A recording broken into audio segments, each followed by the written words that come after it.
Tengo la tristeza de decir que estoy en presencia de uno de los más grandes desastres que he visto en la historia de la Ciudad de México desde que nací en ella.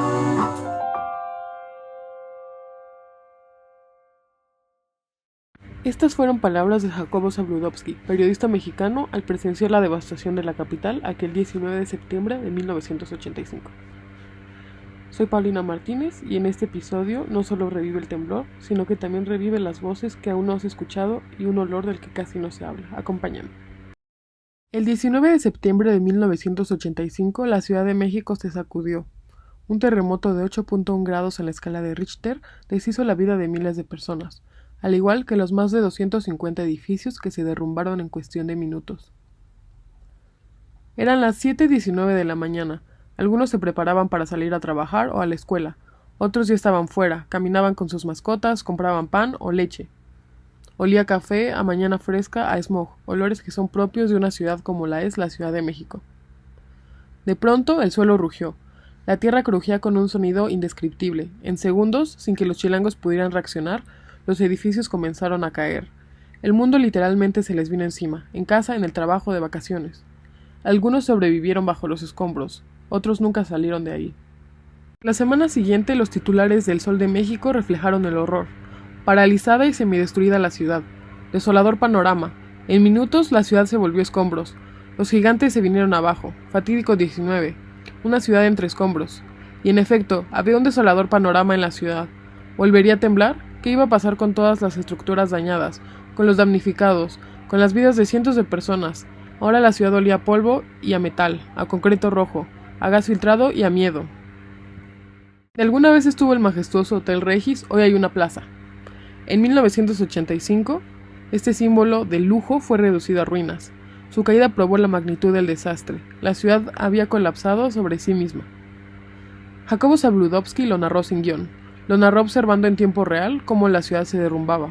El Hotel Regis se derrumbó, queda solo la parte antigua, la parte central que tiene 4 columnas corintias, es la única que quedó, pero está totalmente destruida la parte donde estaba el restaurante o Cabaret Capri, también donde estaba la cafetería Regis, está totalmente destruido. La ciudad se convirtió en un campo de escombros. Sus gigantes edificios se habían derrumbado. Cada rincón herido contaba su propia tragedia. Las cifras de las muertes que reflejaban la magnitud del terremoto siguen siendo inexactas. El Registro Civil de la Ciudad de México contabilizó 3.692 muertes. El entonces regente del Departamento del Distrito Federal, Ramón Aguirre Velázquez, habló primero de 2.500 y después de 6.500 al sumar los cuerpos atrapados bajo los escombros. El Instituto Mexicano del Seguro Social estimó entre 3.000 y 6.000 fallecimientos. La Secretaría de Protección y Vialidad, 6.300, y la Comisión Pluripartidista, 9.089. Los medios difundieron cifras de hasta 10.000 muertos.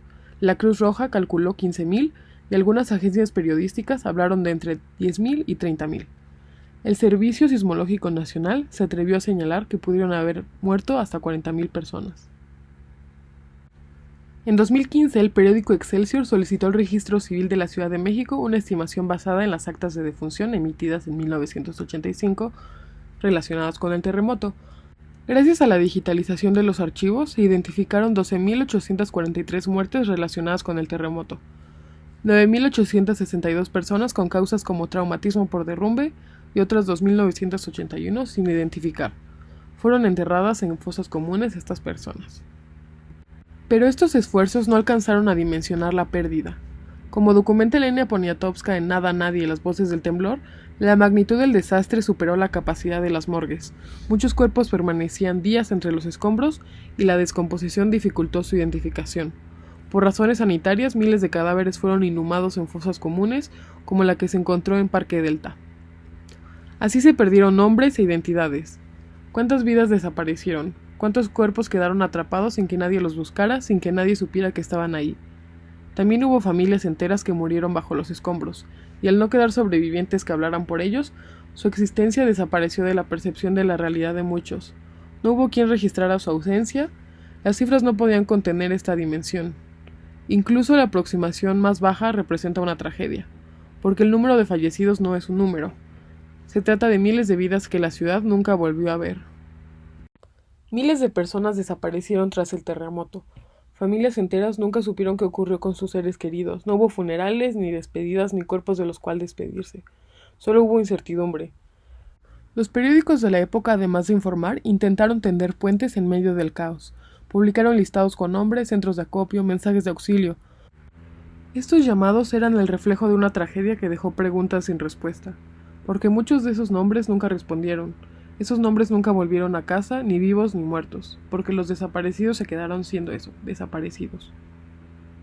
Después de conocer la disparidad de cifras, de entender que miles de personas desaparecieron sin dejar rastro, que muchos cuerpos fueron sepultados sin nombre y que familias enteras se desvanecieron bajo los escombros, solo queda hablar de lo que no se puede ver: el olor.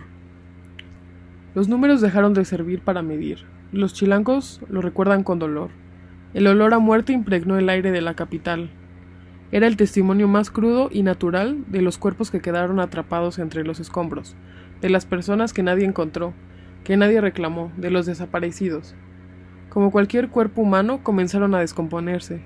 Era imposible escapar del olor, un olor que gritaba.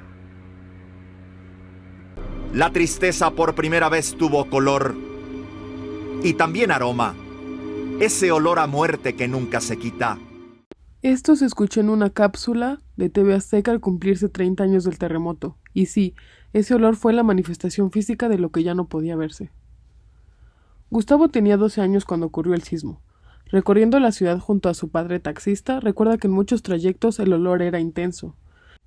El olor era lo único que quedaba de las miles de personas que no volvieron. Y olíamos, que olía podrido, a carne feo, el escombro que estaba en los edificios caídos apestaba, olía feo. Imagínate una carnicería de así putrefacción. Nosotros sabíamos que era por las personas o los pedazos de personas que no habían rescatado, que seguían ahí enterrados. María Vaca, una ciudadana que trabajaba en la Comisión para la Regularización de la Tenencia de la Tierra, describe que todos los días durante meses se respiraba un olor persistente. Todos los meses siguientes fueron muy, muy feos, oliendo todos los días a carne podrida por todos lados y viendo los bultos que en los hoteles los estaban apilando, y fueron días, meses muy terribles. El olor gritó por los que ya no podían hacerlo. El olor fue la voz de la tragedia, de las personas que no pudieron salir de los escombros. El olor fue el rastro invisible de la muerte, un rastro que no se podía ver a simple vista, un rastro que quedó en la memoria de los habitantes de la Ciudad de México. Pero además del olor, también estaba el dolor, porque más allá de las pérdidas humanas, la ciudad se deconstruyó. Miles de edificios se vinieron abajo, historias completas desaparecieron del mapa. La historia que contaban los edificios se borró con ellos. Hoy hay relatos que ya no pudieron ser narrados porque el edificio que los contenía simplemente no está. Olía a incertidumbre y a enojo por el abandono. En medio de todo ese dolor había algo más insoportable, el vacío de la autoridad. Las instituciones no aparecieron, el Estado no reaccionó, no hubo un plan inmediato, no hubo presencia coordinada. Fueron las y los ciudadanos quienes tomaron las calles, quienes removieron piedras con las manos, quienes cargaron cuerpos, buscaron vida y lloraron la muerte. El Estado abandonó a su pueblo. Y aunque después vinieron los discursos y los conteos, las justificaciones, la ausencia fue irreversible. Aquella ciudad rota se sostuvo gracias a su gente, no gracias a su gobierno. El terremoto de 1985 dejó marcas en la ciudad, y otras más profundas en la memoria.